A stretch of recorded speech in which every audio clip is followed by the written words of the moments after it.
Run કેસના આરોપી સામે રોષ છે। આરોપી રક્ષિત ચોરસિયાનું એડમિશન રદ કરવાની માંગ છે। એનએસયુઆઈએ એડમિશન રદ કરવા માટે આવેદન આપ્યું છે। ઇન્ચાર્જ વાઇસ ચાન્સેલરને આ રજૂઆત કરાઈ। યુનિવર્સિટીની હેડ ઓફિસ પર વિરોધ પ્રદર્શન પણ કરાયું હતું। એનએસયુઆઈની રજૂઆત મામલે ડીન સહિતના લોકો સાથે ચર્ચા બાદ પગલાં લેવાનું યુનિવર્સિટીએ આ નિવેદન પણ આપ્યું છે। રક્ષિતે જે રીતે કાર ચલાવી તે નિર્દોષ એક મહિલાનું મોત થયું હતું। કેટલાક લોકોને ઈજા પહોંચી હતી। હવે આજે રક્ષિત જે છે એનું એડમિશન રદ કરવાની માંગ થઈ રહી છે।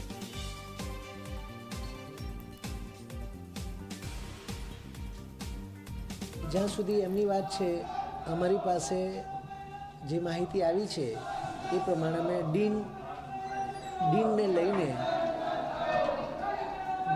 લઈને અમે આ બાબતની વાત કરીને ચર્ચા કરીને જે કંઈ કમિટીનું પુનર્ગઠન કરીને જે કંઈ રચનાત્મક જે કંઈ શિક્ષાત્મક પગલાં લેવાના અમારા પર્યુમાં હશે તો અમે લઈશું, અને છતાં પણ અમે લીગલ સેક્શનની સલાહ લઈને આગળ વધીશું આના માટે। વડોદરાના કારેલીબાગમાં રક્ષિત ચોરસિયા દ્વારા હિટ એન્ડ રનની ઘટનાને અંજામ આપવામાં આવ્યો હતો, ત્યારે એનએસયુઆઈ દ્વારા આજે તેનું એડમિશન રદ કરવા માટે ઇન્ચાર્જ વાઇસ ચાન્સેલરને આવેદનપત્ર આપવામાં આવી રહ્યું છે। આપ જોઈ શકો છો કે જે આવેદનપત્ર છે તેમાં લખ્યું છે કે રક્ષિત ચોરસિયાને યુનિવર્સિટીમાંથી સસ્પેન્ડ કરવામાં આવે। જે નેતા છે તેની સાથે વાત કરીશું। શું કહેશો અમર, શું માંગણી છે, કેમ આ પ્રકારની માંગણી?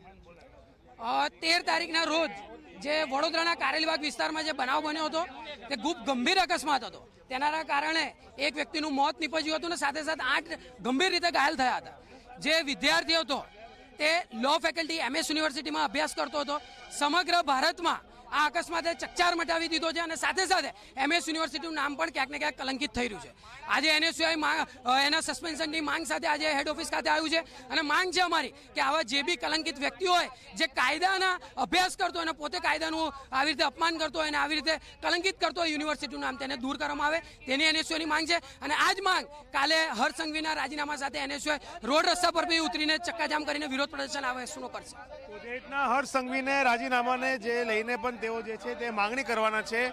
સાથે વાત કરવામાં આવે, વિદ્યાર્થીઓ કહી રહ્યા છે કે એમએસ યુનિવર્સિટીનું નામ ખરાબ થયું છે અને તેના કારણે તાત્કાલિક અસરથી રક્ષિત ચોરસિયાને લો ફેકલ્ટીમાંથી સસ્પેન્ડ કરવામાં આવે તેવી માંગણી એનએસયુઆઈ દ્વારા કરવામાં આવી રહી છે। કેમેરામેન મુકુંદ દવે સાથે રવિ અગ્રવાલ, ઝી મીડિયા, વડોદરા। ગાંધીનગરના સ્વર્ણિમ